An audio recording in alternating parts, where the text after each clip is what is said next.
1 Timothy chapter 5. Rebuke not an elder, but entreat him as a father, and the younger men as brethren, the elder women as mothers, the younger as sisters with all purity. Honor widows that are widows indeed.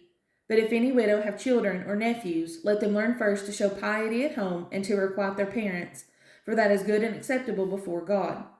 Now she that is a widow indeed and desolate trusteth in God, and continueth in supplications and prayers night and day. But she that liveth in pleasure is dead while she liveth. And these things give in charge, that they may be blameless. But if any provide not for his own, and specially for those of his own house, he hath denied the faith, and is worse than an infidel.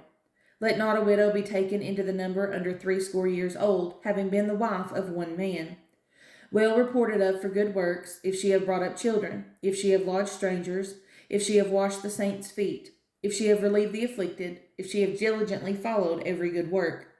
But the younger widows refuse, for when they have begun to wax wanton against Christ, they will marry, having damnation, because they have cast off their first faith.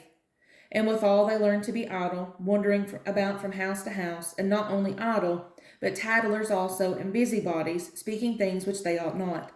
I will therefore that the younger women marry, bear children, guide the house, give none occasion to the adversary to speak reproachfully. For some are already turned aside after Satan. If any man or woman that believeth have widows, let them relieve them, and let not the church be charged, that it may relieve them that are widows indeed.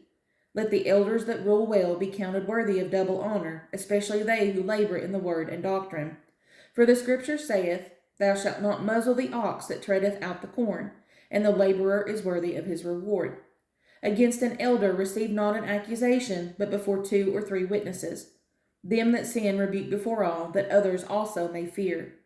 I charge thee before God, and the Lord Jesus Christ, and the elect angels, that thou observe these things without preferring one before another, doing nothing by partiality.